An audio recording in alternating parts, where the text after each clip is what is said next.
My wife secretly siphoned $300, $0 from our joint account to fund her affair with our best friend, then suddenly claimed I was abusive after I discovered the truth and is now threatening to take everything in a bitter legal battle over our estate.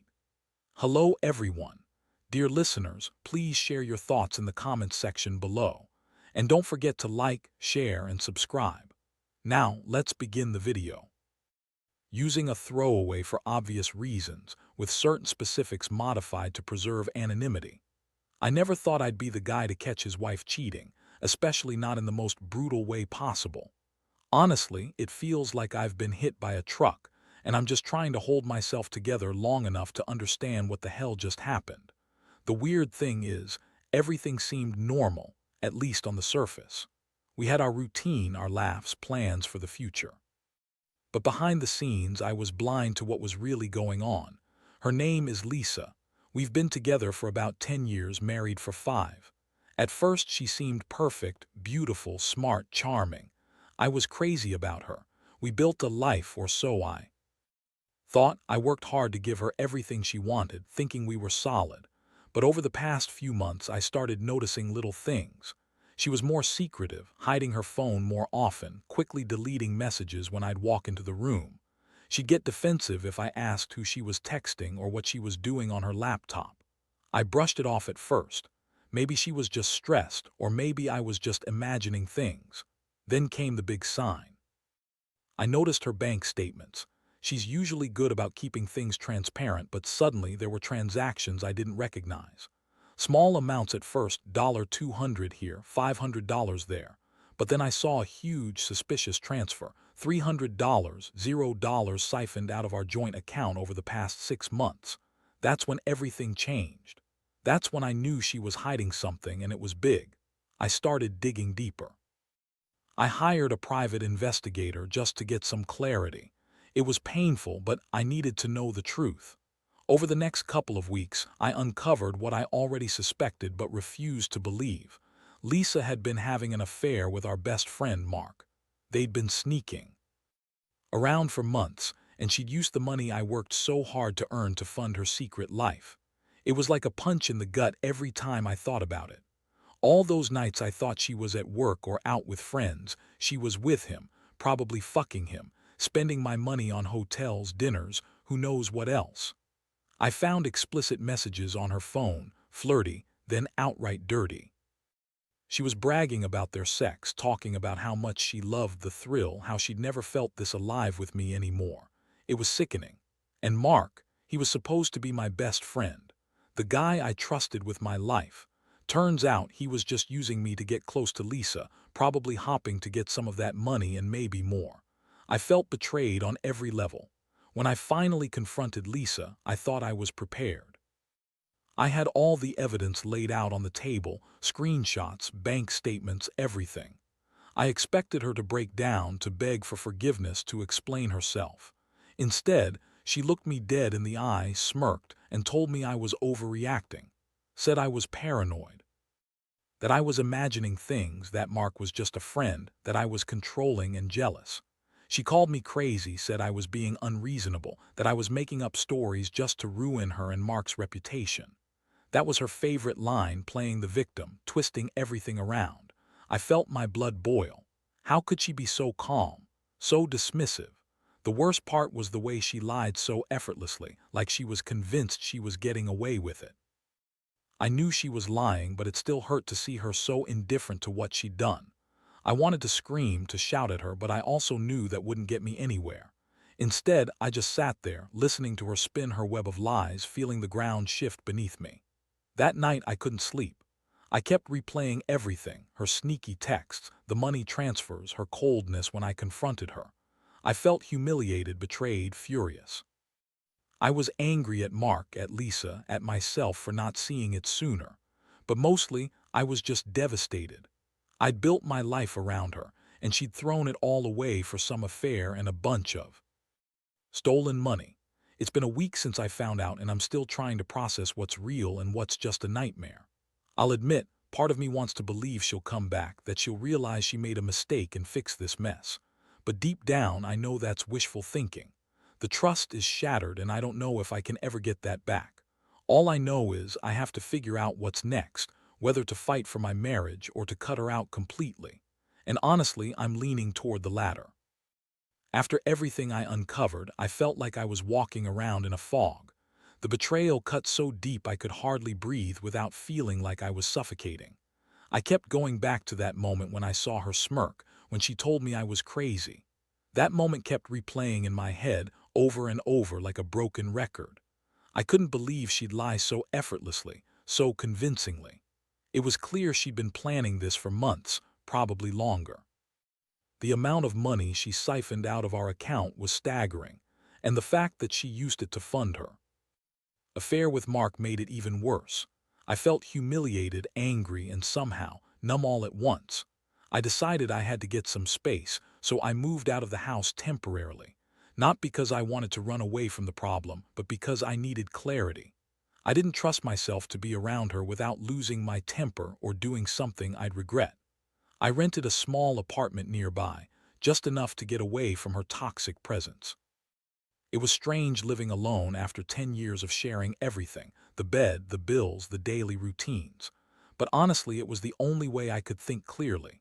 In the days that followed, I started gathering my thoughts. I couldn't just walk away without doing something about the money. That was my biggest concern. She'd taken $300, $0, almost everything we had saved for the future.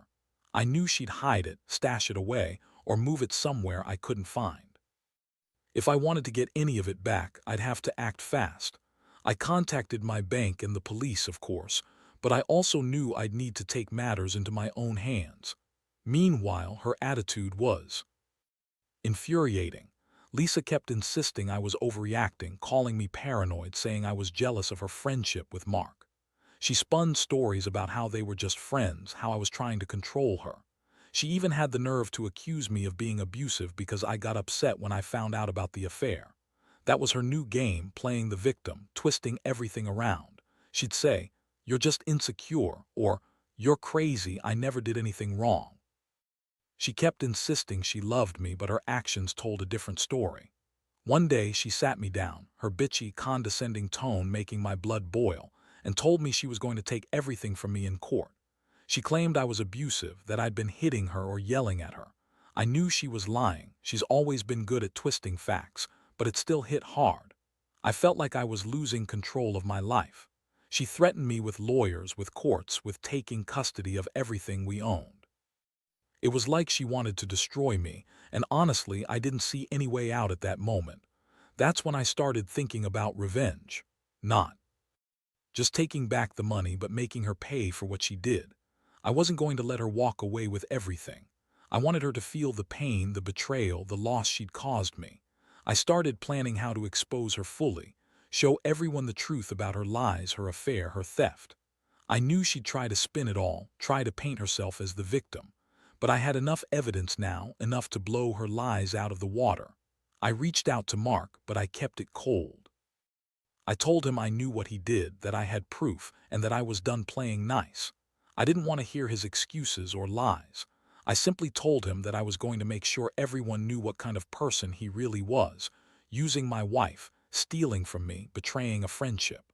I didn't know exactly what I'd do next, but I knew I'd find a way to make her regret everything she'd done. I wasn't going to let her get away with this, no matter what. And so I started collecting everything. Screenshots, bank statements, recordings, whatever I could find that proved her deception. I also reached out to a lawyer just to get a sense of my options.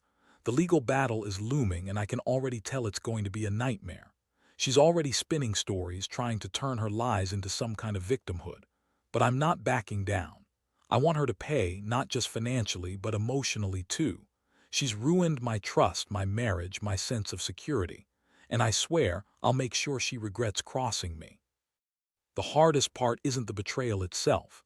It's how it changes everything I thought I knew about the woman I married. I keep asking myself how I missed the signs, how I didn't see what was happening right under my nose. But I also know I can't go back. I have to move forward, no matter how much it hurts. I just hope I find the strength to get through this, and maybe, someday, find some peace again. The days following my decision to fight back felt like a whirlwind. I was doing everything I could, hearing lawyers, gathering evidence, trying to stay sane. But honestly, the emotional toll was worse than the legal stuff. Every time I looked at my phone or checked my email, I feared more lies, more manipulation from Lisa. She kept trying to gaslight me, insisting she was innocent, that I was just jealous and paranoid. She'd scream on the phone about how I was abusing her, how I was ruining her reputation, all while I knew the truth. That she was the one sneaking around, stealing my money, and lying through her teeth. One thing that really stuck with me was how cold she became when I confronted her about the money. She'd act like she didn't know what I was talking about, then suddenly turn aggressive, accusing me of controlling her, of not trusting her. She tried to paint herself as the victim, saying I was the one who'd been abusive all along. Honestly, it was sickening. I'd never seen her so manipulative, so relentless in twisting everything around to suit her narrative. I also started noticing her behavior changing. She became more secretive, more defensive. She'd go out pretending to run errands but would come back late, smelling of perfume and with her hair messed up. I'd catch her looking at her phone obsessively, texting someone, deleting messages right after. I knew she was hiding someone or something. It was clear she'd been planning this for a long time. I felt betrayed beyond words, like I'd been living with a stranger all along. Meanwhile, the money situation was a ticking time bomb. I found out she had moved some of the stolen funds into offshore accounts, hidden in accounts under fake names. I couldn't believe how deep her deception went. She'd been so careful, so calculated. That $300, $0 was gone, and I knew she'd be doing her best to hide it from me forever. I started working with a forensic accountant, trying to trace where all the money had gone. It was complicated, but I refused to give up. I had to get that money back, not just for me, but to hold her accountable. The legal threat she threw at me was another punch to the gut. She hired a lawyer, and suddenly I was facing a bitter battle over our estate. She claimed I'd been abusive, that I was dangerous, and that she should get everything. Our house, our savings, everything. She said I was the one who'd been controlling her, not the other way around. It was a classic tactic, playing the victim, trying to turn everyone against me. I knew it was a lie, but that didn't make it any less painful. I felt like I was fighting a war on multiple fronts, financially, emotionally, legally. Through all this, I kept reminding myself that I had to stay strong. I couldn't let her see how much she was getting to me. I started talking more openly with friends and family, people I trusted. Some of them knew about her affair already, but I hadn't told everyone the full story. Now I was ready to be honest, to get support. I needed allies because I knew this wasn't going to be easy. Lisa was determined to make me look like the villain, but I had enough proof to show the truth. One thing that kept me going was the thought that I wasn't going to let her win. She thought she could destroy me, take everything I worked for, and walk away. But I was going to fight back, not just for the money but for my dignity. I wanted her to realize that you can't just cheat, steal, and lie your way through life without consequences. I'd been naive, trusting her for so long, but now I knew better. Trust is gone, replaced by a cold, hard resolve to do whatever it takes to come out on top. I still feel the sting of betrayal every day. It's like a wound that never fully heals. But I'm learning to live with it, to channel that pain into something stronger. I know I won't be the same man after this, but maybe that's a good thing. Maybe I needed to go through this to see what really matters. I just hope I can find some peace eventually, whether that's through reclaiming what's mine or finally letting go of her. Either way, I'm done being the victim. It's time to take control. The legal battle started to take shape, and I quickly realized how much more complicated everything was than I initially thought. Lisa's lawyer was a shark, slick, manipulative, and relentless. She kept trying to spin the story, claiming I was emotionally abusive, that I was violent, that I was unfit to have any say in the estate. Honestly, I expected nothing less. Lisa has always been a master at twisting facts to her advantage, but I had enough evidence to counter her. Lies, still, it was exhausting, draining every ounce of energy I had. What really made me angry was the way she weaponized her accusations. She was claiming I'd been physically abusive, which was a flat-out lie. I never laid a hand on her, not once. But she knew how to turn things around, make herself look like the victim, and get sympathy from the court. That's exactly what she wanted, to scare me into backing down or to make me look like the bad guy. I could see through her games, but it didn't make it any easier to deal with the constant barrage of false claims. Meanwhile, I was working with a forensic accountant to track the stolen money. It was like trying to find a needle in a haystack. She hidden it well: offshore accounts, fake companies, shell accounts. It took days, then weeks, but slowly we started to piece together where the money had gone. Some of it was spent on luxury hotels, designer clothes, and expensive dinners.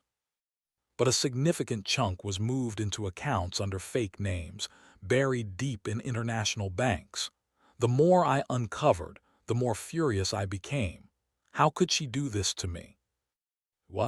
Her reaction to my investigations was predictable.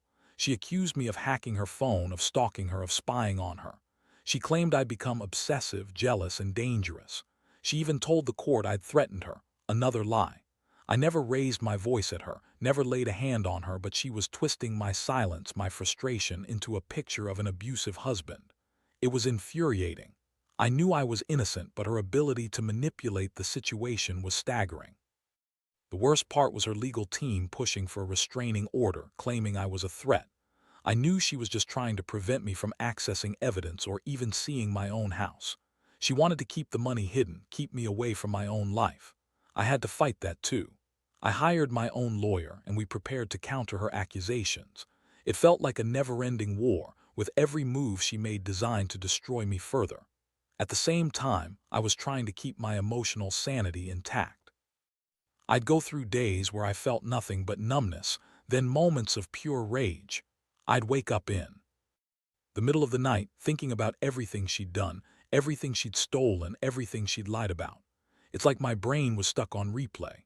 I couldn't believe I'd been so blind for so long, trusting her with everything I had. Now I was fighting to save what little I still had, and it felt like everything was falling apart. I started reaching out to friends who knew the truth, asking for advice and support. Some of them told me to walk away, to cut my losses and start fresh. Others said I should fight for every penny, every ounce of respect I could salvage. Honestly, I didn't know what to do. Part of me wanted to give up, to just disappear and forget all this pain. But another part refused to let her win. I was determined to expose her lies, to prove she was the real criminal here, and to reclaim what was mine. Throughout all this, I kept thinking about what I'd learned. Trust is fragile, I realized. You think you know someone, but sometimes you're just fooling yourself. I also learned that revenge doesn't always come in the way you expect. Sometimes, it's about exposing the truth.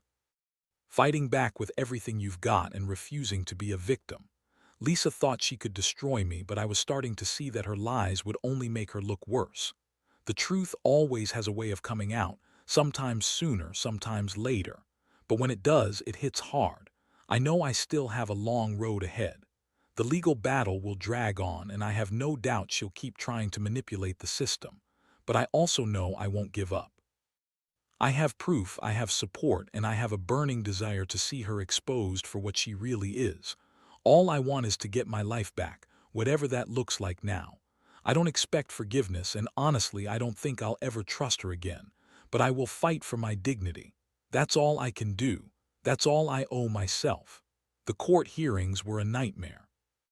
Every day I felt like I was stepping into a war zone, with Lisa's lawyer throwing accusations left and right, screaming about emotional abuse, neglect, and even worse. She was relentless, painting me as some kind of monster, trying to sway the judge. With her lies, I knew her game. She was trying to scare me into backing down, trying to make me look like the bad guy so she could keep the money and get full custody of the house. But I had enough evidence, screenshots, bank statements, witness statements, to counter every lie she threw at me. The most infuriating part was watching her spin her web of deceit right in front of everyone. She'd claim I was controlling, that I'd been hitting her, that I'd been threatening her. Her tone was bitchy, condescending, like she was above everyone else. She sneered when she talked about the affair as if she was proud of what she'd done. Meanwhile, I sat there, silent most of the time, feeling my blood boil. I knew she was lying, completely fabricating stories to make herself the victim. But it still hurt to see her so cold, so manipulative. I kept pushing forward, presenting my evidence. My lawyer was brilliant. He knew her tactics and countered every point she raised. We called witnesses, people who knew her, knew us, and they confirmed what I'd been saying all along. Lisa had been lying and cheating from the start. The more she tried to manipulate, the more her lies unraveled. I could see her frustration mounting. She was used to getting her way, used to people believing her bullshit. But this time she was losing control. The financial evidence was the clincher. The court saw the bank statements, the offshore accounts, the money transfers. They saw how she used my hard-earned savings to fund her affair with Mark. It was clear she'd stolen from me, lied about it, and then tried to cover her tracks. I could tell the judge was annoyed with her constant accusations, her manipulative tactics. I felt a small flicker of hope that maybe, just maybe, justice would prevail. But Lisa wasn't giving up easily. She kept trying to turn things around, claiming I'd been abusive, that I was a threat to her safety. She hired a private investigator of her own, trying to dig up dirt on me, to find some way to discredit me. I knew she was desperate. Her lawyer filed motions to dismiss parts of my evidence, to delay proceedings, to buy her more time. It was exhausting, but I refused to back down. I knew the truth, and I knew I had to fight for it. Throughout all this, I couldn't help but feel a strange mixture of relief and dread. Relief that I was finally exposing her lies, that the truth was coming out. But dread because I knew this legal battle was far from over, and Lisa was capable of anything to win. I'd seen her cold, calculating side, and I knew she wouldn't go down without a fight. Every day I wondered if I'd be able to hold on, if I'd be able to come out of this with some shred of dignity intact. I also started thinking about what was next for me. I could see the writing on the wall. She'd try to take everything I had, emotionally and financially. I had to prepare for a long, brutal fight. I started looking into ways to protect what little I had left, and I reached out to friends who'd been through similar situations. The support helped, but at the end of the day, I knew I had to do this alone. I had to stand my ground, no matter how much she tried to tear me down. The hardest part was realizing that I'd trusted her for so long, and she'd betrayed me so completely. I kept asking myself how I missed the signs, how I didn't see that she was planning this all along. But now I understood that sometimes love blinds you. Sometimes you just don't want to see what's right in front of you. Now I was paying the price for that blindness, but I also knew I wasn't going to let her win. I've come too far, fought too hard. I'm ready to see this through to the end, no matter what it takes. I owe that to myself. The final court date arrived, and I knew this was the moment everything would either be resolved or spiral further into chaos. Lisa's lawyer showed up confident, her smirk as icy as ever, trying to hold her composure while throwing last-minute accusations.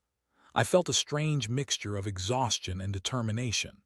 All the evidence I'd gathered, the bank statements, the offshore account details, the witness testimonies, was laid out before the judge. I could see her trying to discredit my character, twisting facts and spinning her lies. But I also saw the judge's eyes narrowing, clearly unimpressed by her manipulations. When it was my turn, I presented everything calmly. I explained how Lisa had stolen the money, how she'd used it to fund her affair, and how her accusations of abuse were nothing but a desperate attempt to cling to control. I told the court about her lies, her betrayals, her manipulation. I shared the proof of her affair with Mark, the offshore accounts, the way she'd lied to everyone, including her own family, just to cover her tracks. I saw her face tighten as I spoke, her usual bitchy smirk replaced by a flicker of panic. The judge listened carefully, then finally made her decision. She ordered Lisa to return the stolen money, to pay damages, and to relinquish her claims to the house and other assets. She also dismissed Lisa's accusations of abuse, citing a lack of evidence and the overwhelming proof of her lies. I felt a wave of relief wash over me. Finally, some justice. It wasn't perfect, but it was enough to start rebuilding my life. The aftermath was a blur. Lisa was furious, but she had no choice but to accept the court's ruling. She left the courtroom with her head held high, her bitchy attitude intact, but her plans shattered. Mark disappeared from my life entirely after that, probably realizing he'd bitten off more than he could chew. I cut all contact with him. I didn't need that kind of toxicity in my life anymore. In the weeks that followed, I started to pick up the pieces. I moved back into my house, cleaned out the remnants of her lies, and began the slow process of healing. It wasn't easy, trust was broken, and I still felt the sting of betrayal every day. But I also felt a strange sense of empowerment. I'd fought for myself, for my dignity, and I'd won, more or less. Looking back, I realized that the biggest lesson I learned is that betrayal cuts deep, but strength comes from facing the truth head-on. Lisa's actions taught me that some people are capable of unimaginable deceit, and trust has to be earned every day. I also learned that revenge isn't just about getting even. It's about justice and reclaiming your life. Sometimes the only way to win is to expose the lies, stand firm, and refuse to be broken by them. Now I focus on rebuilding, trusting myself again, learning to forgive, not necessarily her, but myself for missing the signs. I've come to understand that happiness doesn't come from material possessions or false security. It comes from within, from knowing I fought for what was right and that I survived something that could have destroyed me. I'm still healing, still wary, but I'm also stronger than I've ever been. And to anyone who finds themselves in a similar situation, trust your instincts. Gather your evidence. Don't let anyone manipulate or control you. And remember, the truth always has a way of coming out, no matter how much someone tries to hide it. You can survive betrayal, you can reclaim your life, and most importantly, you can find peace again. Because at the end of the day, your worth isn't defined by the lies others tell about you. It's defined by how you rise after falling.